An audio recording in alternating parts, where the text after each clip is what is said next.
Hey guys, John Polemy here, Actionable Intelligence. Today is Saturday, February 8th, and this is the weekly market update. The disclaimer, anything that you hear or see on this podcast or video is not to be taken as investment advice. I am not a registered financial advisor. I cannot give you personal financial advice. Please do your own due diligence. It's your money. It's your responsibility. Okay, so might still be some residual coughing as I fully recover from the flu that I had, but give it a shot here. So first slide, retail sentiment is at a record.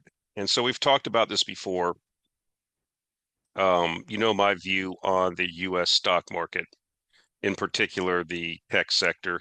I think that it's overvalued. I think it's overhyped, but that doesn't mean it can't get more overvalued and more overhyped. One of the things that we have is that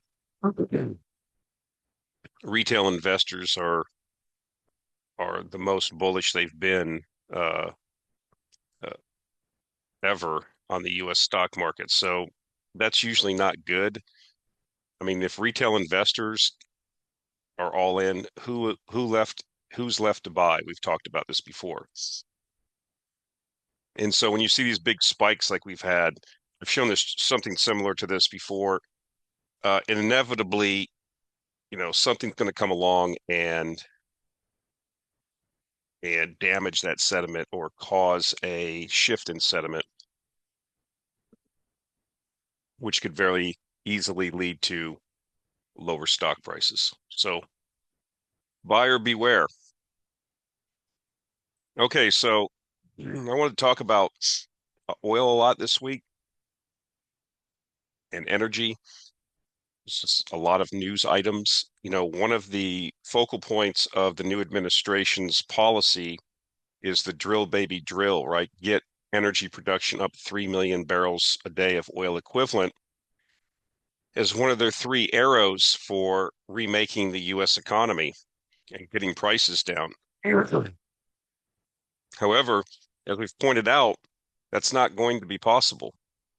And I think there's been a lot of euphoria in the market around this, and I think it's put a damper on oil prices and forecasting of oil.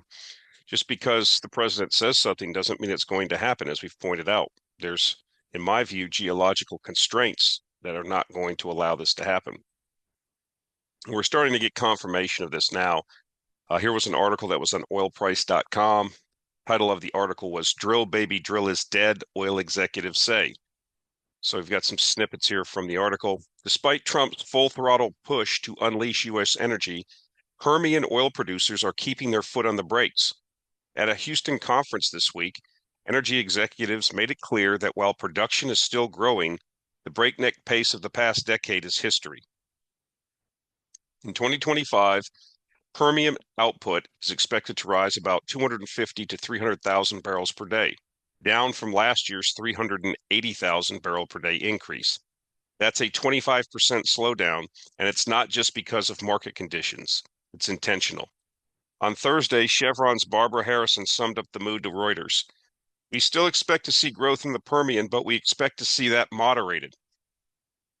In other words, U.S. shale is no longer in drill baby drill mode. Instead of chasing volume, companies are focused on keeping costs in check and delivering returns to investors, a stark contrast to the reckless production boom of the 2010s. So we've been talking about this for a while, and so now the media is catching up, and eventually this will get priced into the market, hopefully, because I still think there's a lot of euphoria and optimism around, well, Trump's in, and so we're going to unleash American energy and go back to the salad days. And I've been telling you that that's not going to happen for various reasons. And now we're starting to get more and more confirmation of that.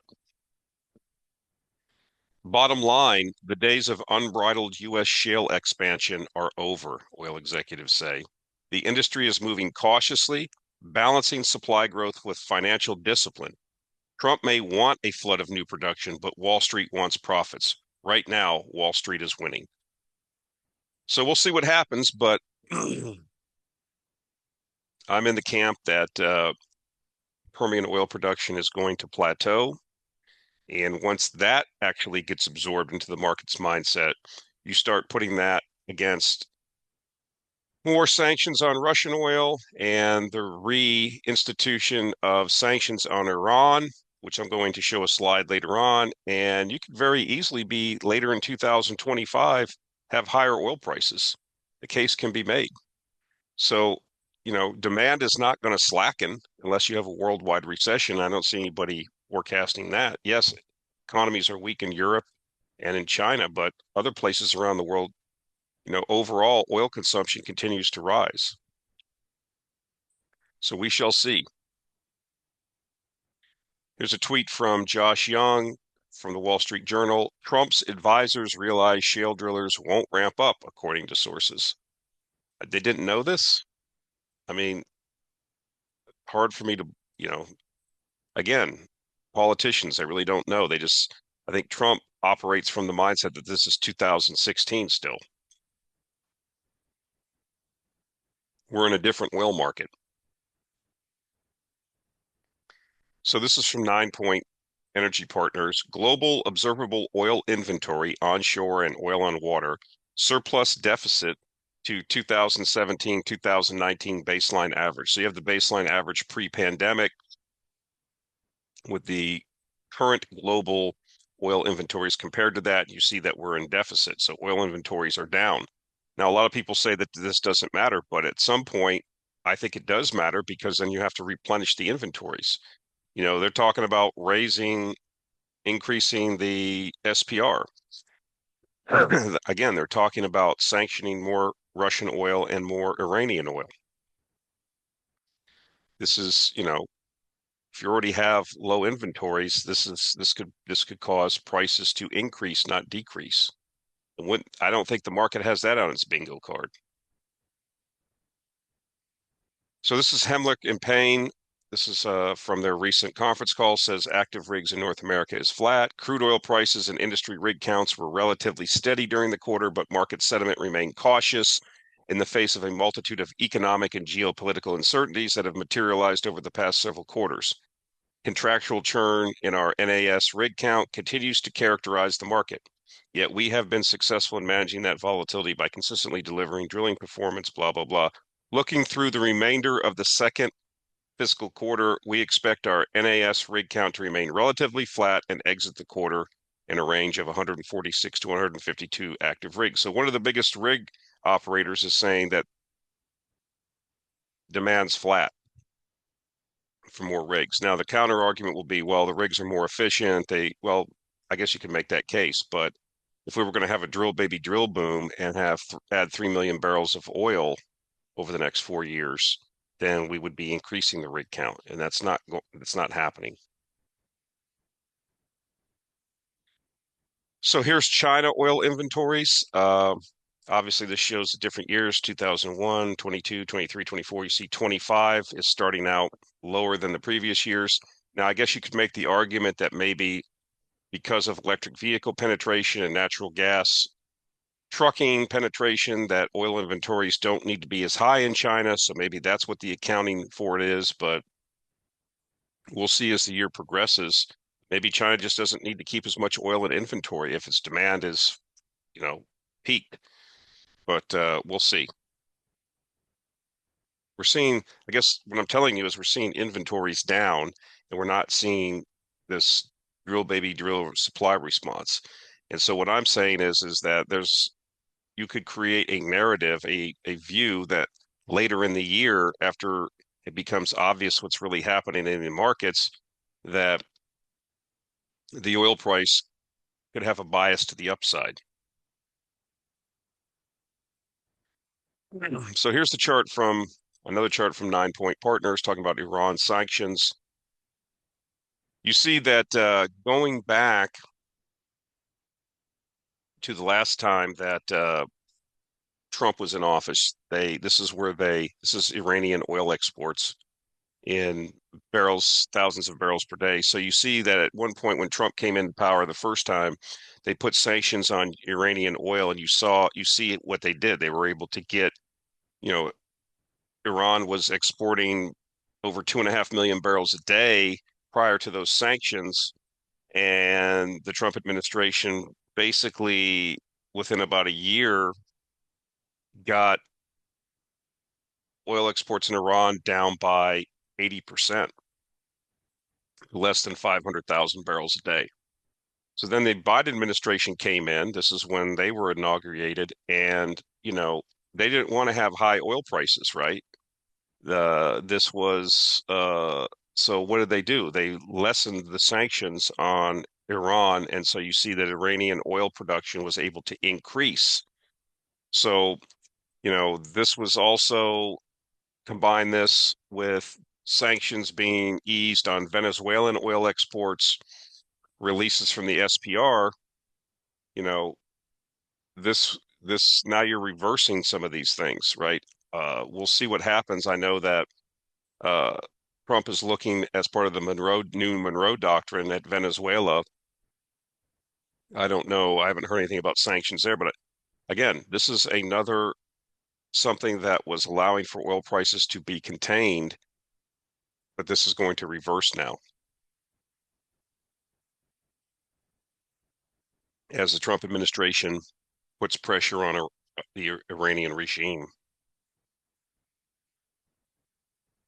So here's Eric Nuttall's take, current oil market. Tariffs are a distraction to what really matters to the oil macro. Global inventories are at their lowest levels in recorded history, well, going back to 2017. Global oil demand is at an all-time high, and rate of growth is expected to be better than last year. U.S. shale in 24 grew at one of its slowest rates since its inception, has entered its twilight. Drill Baby Drill has done a face plant and is toothless. Non-OPEC U.S. 2025 growth expectations have been falling. OPEC plus cohesion remains strong, compliance has improved, and OPEC leadership to remain preemptive, proactive, and precautionary. Q1 expected inventory builds have so far been draws. Trump is expected to exert maximum pressure on Iran, impacting up to 1.6 million barrels a day of exports. Yeah, that's another thing that Trump got rejected by basically the Saudis when he asked them to increase oil production, and they basically said no. So again, are we setting the stage for a oil price move higher later in the year? Well, it sounds like more things are bullish than bearish, but we'll see. Wanted to show this. Not many people know this. Colombia is a very large oil producer,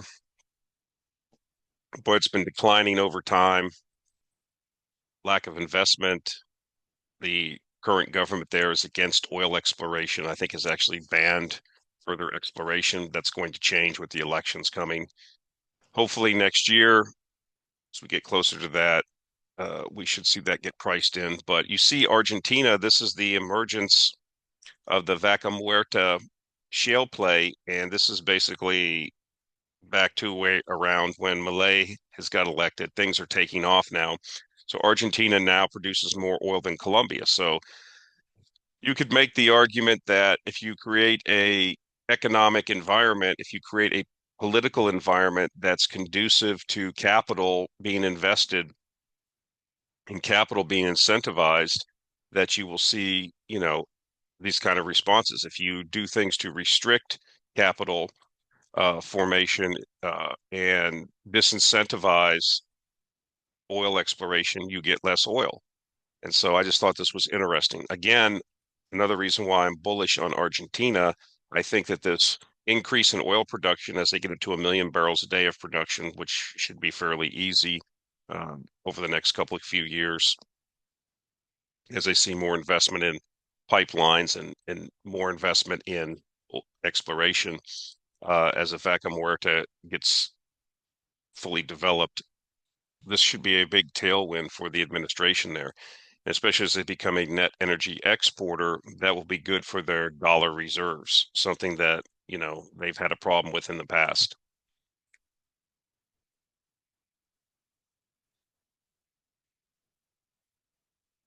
So Amazon warns it could face constraints, talking about constraints around AI. Amazon.com warned investors that it could face capacity constraints in its cloud computing division despite plans to invest some $100 billion this year, with most of the money going towards data centers, homegrown chips, and other equipment to provide artificial intelligence services. Chief Executive Officer Andy Jassy determined for Amazon to become an AI supermarket. It's spending big to retain the company's edge in cloud computing services. Still, he warned growth would be lumpy and hinted Amazon could face capacity issues related to delays in getting hardware and not having sufficient electricity. So again, I think that there's going to be tremendous growth in electricity demand. I'm not prepared to, again, we have to be cautious when we see these compound annual growth rates, uh, CAGRs with linear extrapolations off to the upper right on a chart.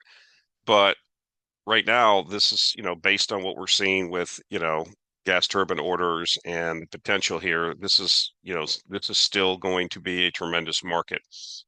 So we'll see how this goes. But this isn't the only company saying this, as I've pointed out in the past. And it's going to be interesting to watch that these companies are going to have to spend a lot of money. They're basically going to have to become basically independent power producers if they want to increase, because the utilities don't have the ability, and the regulatory authorities and these ISOs, these system operators around the country don't have the to keep the capacity to keep up with these companies, how fast they want to move. So, they're not going to let these people just connect to the grid, and for the pushback and the reaction you would get from the retail rate base as prices went up uh, would be politically unpalatable. Let's put it that way. And so these companies are going to be forced to become power producers, whether they like it or not, if they want to increase and solve these problems. We saw, as I've mentioned before, what Musk did with his data center in Memphis. So here's India eyes at least 100 gigawatts of nuclear power by 2047. I mean, this is the future. I'm going to show some more data here in a minute. It says during the Union Budget 25-26 presented on February 1st, the Indian government announced the launch of the nuclear energy mission, aiming to develop at least 100 gigawatts of nuclear power by 2047. In her budget speech, Finance Minister Nirmala Sitharaman said the government would establish a nuclear energy mission worth $2.3 billion to support the research and development of small modular reactors. She also confirmed that at least 5 indigenously developed SMRs would be operational by 2033. What I find interesting is, we go to the next slide, China, which is the nuclear leader. You don't see, I mean, the US is talking finally about all this stuff, but talk is not action. There's nothing happening. So I know it's going to take time. You have a new administration that has plans to do stuff, but we are way behind the power curve, literally, here in the US. And it's going to take billions and billions of dollars to catch up if we ever can. When we have these other countries racing ahead with, decades of we just let our industry atrophy. That was your political class of both parties allowed that. We went from nuclear leaders in the 70s and 80s. So within basically a 40-year period, we gave the store away. Just another example of what we've basically shot ourselves in the foot as we financialized the economy, as we had a shift towards, finance above all. And, we didn't invest in, we don't have the infrastructure, we don't have the schools, we don't have the personnel, we don't have anything. We have to start from ground zero. Now, I think that these big tech giants, if they get involved, they will do a lot to remedy it. But it's going to, like I said, it's going to take hundreds of billions of dollars of investment and time. So here's China. This is the nuclear leader. Reactors under construction as of September 2024. You see 30 reactors under construction in China, 7 in India, 4 in Russia. You can go down the line. You don't see the United States on here. The United States currently has no nuclear reactors of any significance. I think there may be some tests. They're working on 1 or 2 of these SMRs somewhere, but this is like, I'm talking about these are the big reactors. US has done. China has 30. So here's the reactors planned and proposed. So here's your planned reactors again. China 37, Russia 14, India 32. Uh, I think it's interesting. You see Poland on here. They have 3 reactors planned. I think Poland, talked about this before, is really going to end up emerging as one of the leaders in Europe, especially after the EU and NATO kind of implodes. Uh, Nobody really pays attention to it, but it's doing a lot of the right things. Then you go over here to the proposed reactors, and you see that China has 158 proposed, Russia 36, Poland 26 reactors. Nobody was thinking about that, so they're going full bore. The United States isn't even on here. The United States is not on here. At least even in Canada, they have 2 proposed. Let's see if Canada has any under construction. No, not really. And so Canada has 9 proposed. They have 3 planned, 2 planned. So yeah, not like I said, a lot of, again, I think that, as I've stated before, the United States, President Trump should come out and give an hour-long speech to the country about nuclear power, what we're going to do, make it on par with the space program back in the 60s or the interstate highway system under the Eisenhower administration. The amount of spillover effects economically are not even, you couldn't even calculate them. Will it happen? I don't know. Is it planned to be happen? I don't know, but that has to happen. This is the future. So I've pointed this out before, but I'm going to keep pointing out nobody owns gold miners. This is the implied allocation of gold miners, ETF market share of gold miner ETFs versus equity ETFs. You see that gold is basically at generational lows. No one cares. No one owns it. People own regular equities. As long as they keep going up, I do not foresee this changing.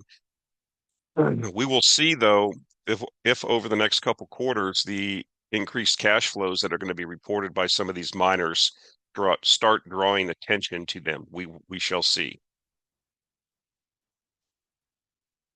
So I wanted to point this out because I think people forget there's always a bull market somewhere. And if you are turning over rocks, that's what we do in the Actionable Intelligence Alert newsletter. We go and look in areas where other people aren't looking, and we see if there's potential. And so this is a chart that shows, it says, while technology grabs much of the headlines over the past couple of years, U.S. technology has outperformed together with, for example, European banks. So you see European banks here have outperformed the Magnificent Seven. I will note that in the Actionable Intelligence Alert newsletter, we've had, at least in the dividend portfolio, a couple of European banks. And they have tremendous dividend yields. One of them has performed the best, is the leading performer, the UK bank. And a lot of people, again, I've talked about this, why this is. These banks basically were not well-run companies. Let's not have the impression that, oh, well, they're so well-run and they turned around. Basically, what happened was after the financial crisis, and as rates went up in Europe, recently, these banks weren't making any loans. And so their net interest income, they were buying government bonds and things like that. They were being very conservative. And a lot of their bad debts were running off. And so basically, a lot of them were in stasis. And so their balance sheets were getting better. They were getting more and more cash on their balance sheets. They were far exceeding the levels that the regulators had for them to have reserves on the books, and their net interest margins were exploding as interest rates went up in Europe because of inflation. And so their earnings exploded. And so then they finally, like even in Greece, the Greek banks, as of last summer, were told that they could start buying back shares and issuing dividends. And so that's what's happened with a lot of the European banks. Now, some of them are well run, and those have outperformed. They've gotten new management, some of them, many of them. One of the companies that we had in the portfolio that I sold just because it was being delisted off the London Exchange was the Bank of Cyprus. It was a great performer for us. You will recall that the banking crisis they had back in Cyprus probably almost over a decade ago, where they had the bail-ins, and Bank of Cyprus, what happened in Cyprus, for example, was the fact that the number of banks shrunk, and so Bank of Cyprus got even more market share. And then over time, they brought in professional management that had turned other banks around, and they slowly but surely had improved the results at the bank, dealt with the non-performing loans, all these things. Again, if you get good management that runs the thing conservatively, time will heal the problems. Because banking can be a very good business. And so they got to the point, the same thing, where they're got the thing turned around, got their non-performing loans under control, got under the thresholds that were required by the regulators, and then began returning capital to shareholders. Unfortunately, I had to sell it because it delisted from the London Exchange and was only available in the Athens Exchange, and I do not have the ability to trade the stock there. So we went ahead and sold it. But it was a very good performer for us. And so, um, do I think the same example or the same potential exists in European banks? Not necessarily. They've moved quite a bit over the last couple of years, but some of them still pay, you know, 6, 7, 8% dividends and are growing. So I guess what I wanted to illustrate here is that you shouldn't necessarily just turn your nose up. You have to understand things and look at things. Again, I go and look at things that are cheap and unloved and say, is there a catalyst? Is there something happening that the rest of the market's not looking at, instead of just throwing everything out into the trash? This is another reason why I've become more bullish on China and the ways that we're playing China at the periphery, not necessarily just buying Chinese stocks. Nobody invests in China. Everybody thinks China sucks. The sentiment towards it is horrible, and I don't get it. It's a lot of it's propaganda and perception. Doesn't mean the place is perfect. They have a lot of debt. Okay. They have a lot of focus on manufacturing and mercantilism, but they're trying to change that. And, some things that are starting to change there. Okay. And if they're successful in making this change, uh, you know, they are dominating in manufacturing. And so I think it's worth taking a look at least. I mean, the valuations are just so cheap. Now, a lot of times the retort will be they're cheap for a reason. Yeah, but you know, what's really happening, vice what you hear. There's a lot of propaganda from the West against it because it's our competitor. As this hegemon in the West recedes and the global South and East rises and advances, of course, it's not welcomed by the power structure of the people in the West that control the power structure. You should be able to determine that just from since the Trump administration came into power and this Doge thing. I mean, they've turned the apple cart upside down, and the wailing and gnashing of teeth and putting on of sackcloth has been, well, very amusing at the minimum to watch. So here's some charts. I think this is from somewhere in Germany, but anyways, Germany's famed car makers are tailing off. They use the market capitalization of the four largest auto manufacturers in Germany. Germany's famed car marketers, market capitalization of selected German automobile manufacturers. You see, they're all down quite a bit. BMW, Mercedes, Volkswagen, Porsche. Again, not much to say. We've been talking about the bust that's happening in Germany because of, the geopolitical policies that they've pursued. They tied themselves to cheap energy in Russia, raw materials, and then cut their nose off to spite their face. And cut that off. What did you think was going to happen? And so, they have elections coming up in February, or I think pretty fairly soon. maybe this month, or I can't remember this month or next month, but we'll see what happens. But the person that's likely to be the next chancellor, this Frederick Merz, he's kind of a, wet blanket too. He comes from the same, you know, establishment. Okay. You're not going to turn things around till you get the cheap energy turned back on. And the only people talking about that is AfD, and they're not going to be, even if they get enough votes, they probably wouldn't be allowed to take power. No one's going to go into coalition with them. So we shall see. Likely the EU's descent into irrelevance will continue. Wanted to point this out. University of Michigan 5-year inflation expectations are up. Um, that's exactly what you don't want to see. As people expect inflation to go higher, they will require higher wages. And you start getting into this cycle of increasing wages, increasing prices.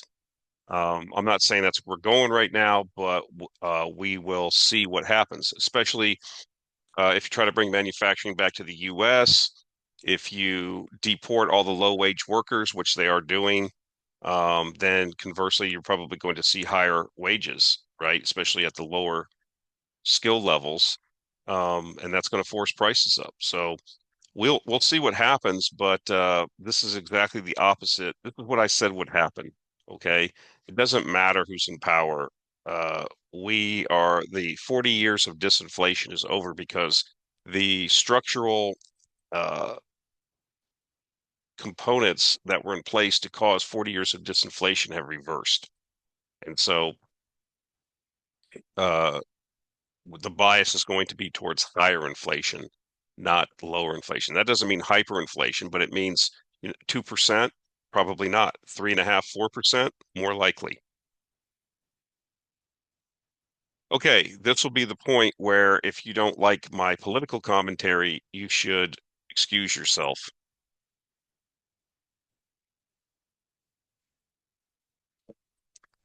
So I have to say that have been very amused and happy to see the wailing and gnashing of teeth as the Doge folks go through do all the data mining. It seems like what we're finding out now is all of the data existed to show what was really happening, which is the entire federal government is nothing but a big feed trough for the establishment and the political class in this country and all the people that are associated with it, kind of like a mafia. You have your, dons and your capos and then you have your soldiers and associates, and everybody was getting paid. Okay.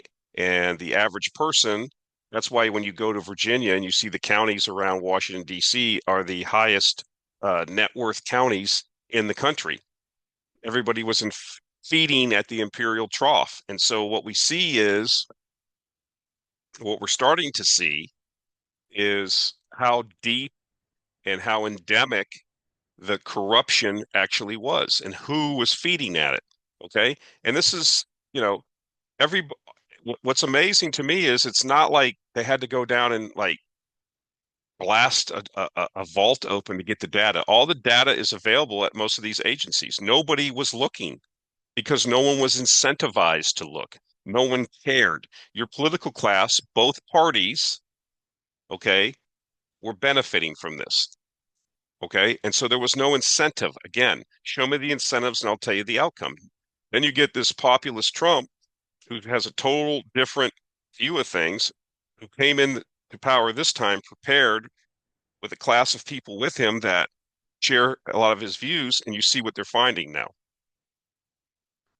We're seeing how deep the corruption goes, how much wasteful spending, how they were just, wasting, throwing money away like stupid stuff for political patronage, and how it all gets cycled back. You pay for these stupid programs or grants, and a certain amount of it comes back to the DNC or RNC. I don't know. They're slowly but surely uncovering that. And what's funny to me is how politically out of touch these fossils, especially in the DNC, who are out there complaining about all this, that they finally been caught.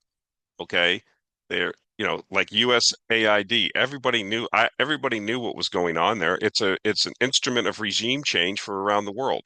It's not some, like I said before, it's not, digging wells in some African country. It's a big grift, and it was used for regime change in these stupid color revolutions. And so now it's going to go from what? I heard 14,000 employees down to 286. They're going to kill the thing and roll it up under the State Department. Good riddance.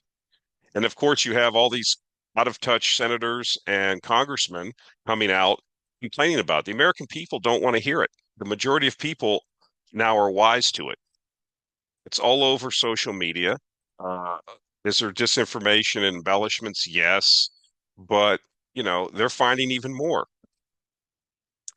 So I'm slowly, now having to at least acknowledge that the corruption might be so deep. For example, I saw an article this week that showed they were started sifting through the Social Security and Medicare data, somebody was, and found something astonishing that there's over 1 million people, I think, that were found to be over 117 years old receiving benefits when the Census Bureau said there's only like 36 people over 100 years, 105 or something in the US. And so we just have total lack of controls. Because no one's incentivized. Who's incentivized at these places do investigations, to go out, to have even any common sense? Because it sounds like everybody was working from home and really wasn't working. Nobody was doing anything. The thing was just running on autopilot on 1980s IBM mainframe outdated software, and everybody was getting paid. And so as they dig deeper into this, it's going to become amusing and even probably shocking of what they're going to find. They actually may be able to find $1 trillion in savings. That's how deep the corruption and lack of oversight actually was. And so this reflects kind of bad on the legacy political class of both parties.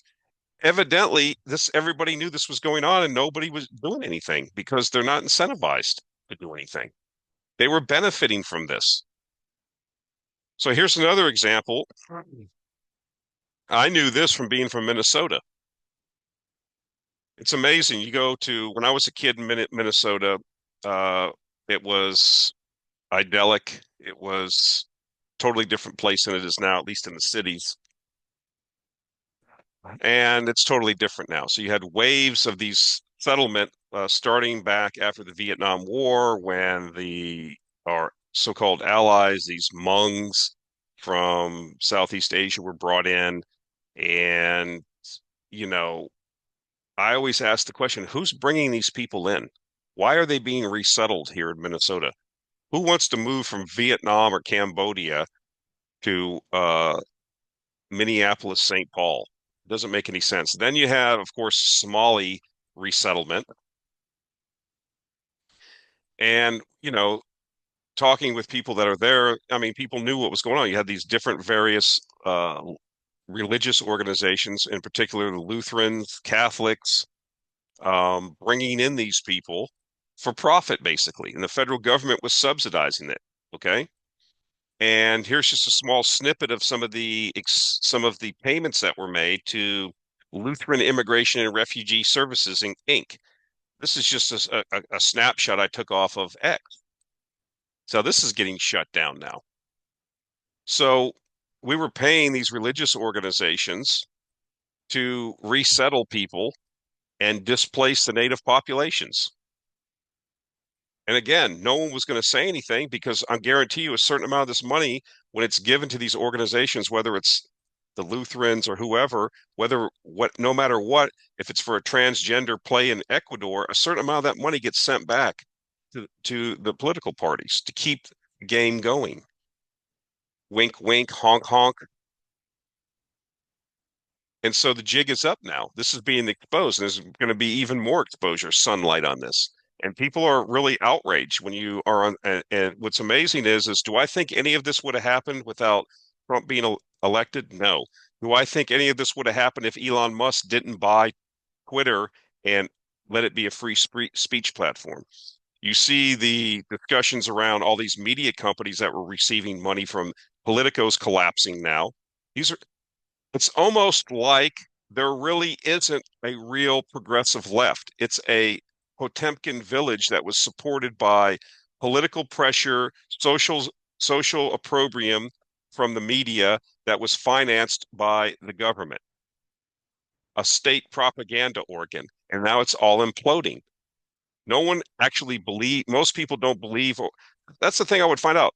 The people that actually believe a lot of this progressive nonsense are a very small minority, but they've inculcated themselves in academia.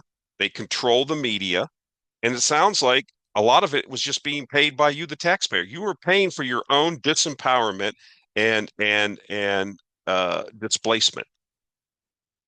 While you were suffering, while your wages didn't go up for 30 years, while all your costs exploded, and you got no benefit, as the richest 1% got richer and richer, as the real estate around Washington, D.C. exploded in value, as all these people were working from home and doing nothing, working side jobs or just hanging out, you were out there clubbing, trying to make ends meet.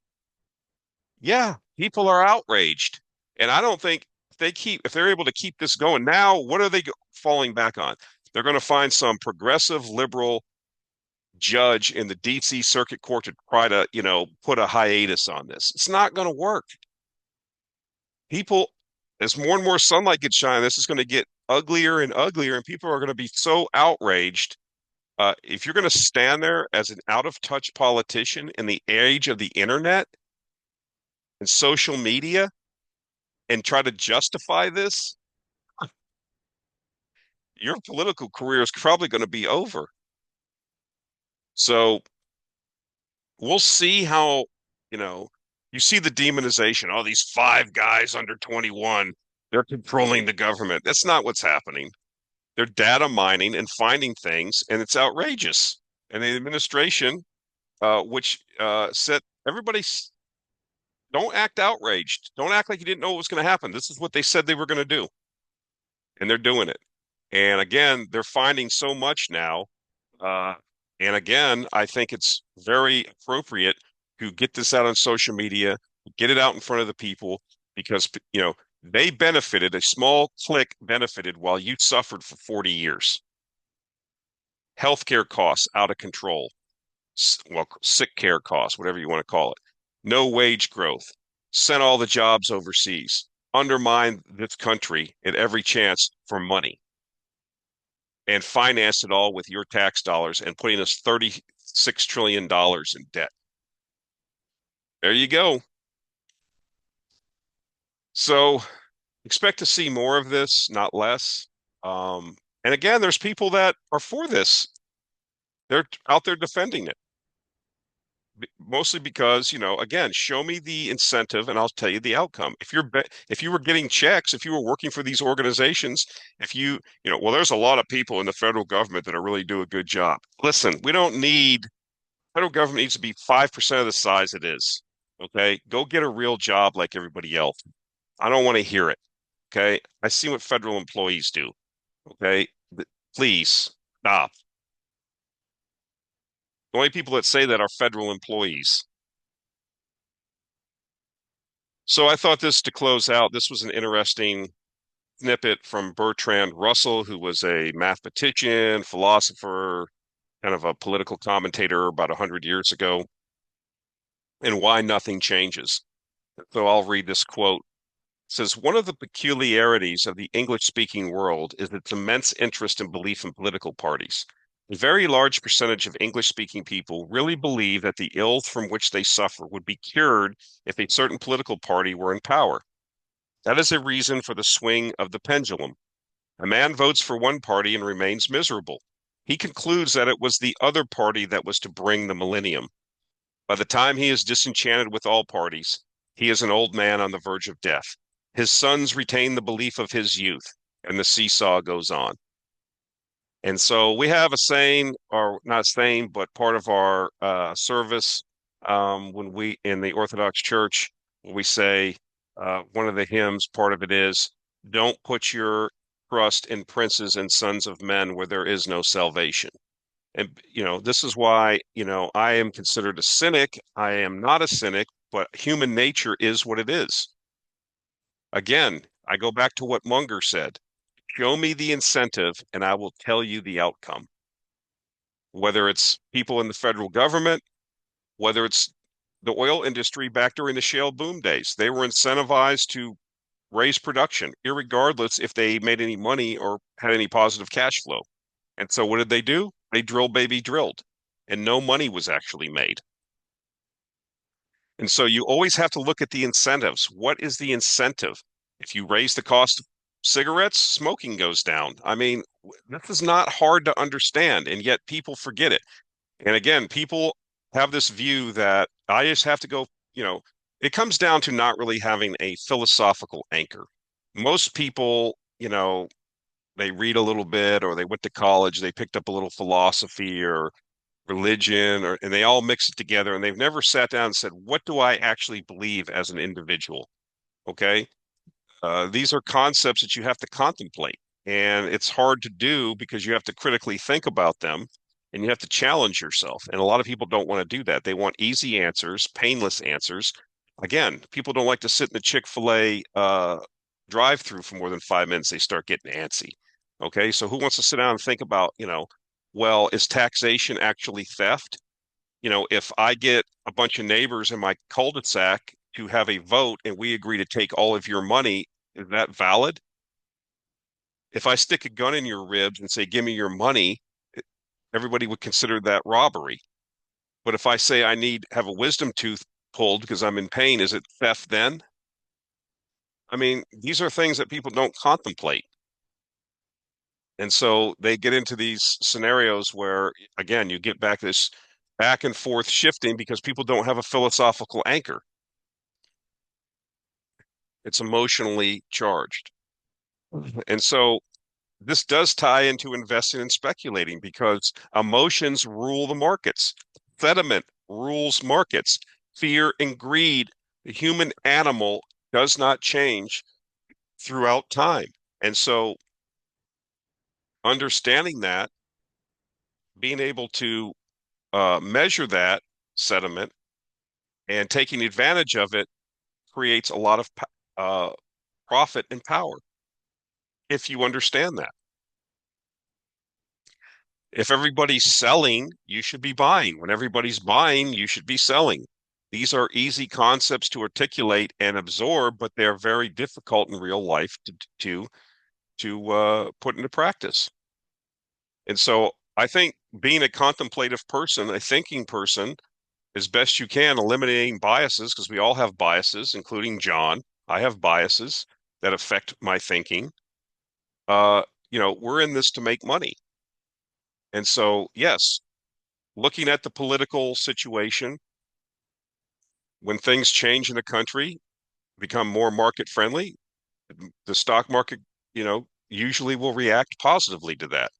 That's why I'm talking about Colombia and these other places. They have opportunity now because it looks like the political zeitgeist is going to change in these places. And so I leave you with this just to at least think about these things because a lot of people say, well, just stick to picking stocks. Well, what are you picking the stocks based on? Doing discounted cash flow models only? I mean, a lot of things go into, whether or not a company, if you're buying these stocks, these tech stocks at these valuations, have you, as we talked about Amazon, for example, they have to spend $100 billion this year. All these tech companies are spending hundreds of billions of dollars on things they didn't spend money on 2, 3, 4 years ago. They were high margin businesses. Now they're going to become independent power producers, it looks like. That's not a high margin business. So we'll see. You have to look at everything, not just, uh, something's going up or shiny object, I jump on it. Why are you doing that? And the same thing applies to all facets of life. Okay, guys, that's it for this week. Thank you for listening. Appreciate the viewership and the membership. And I thank you, and we'll talk to you next week.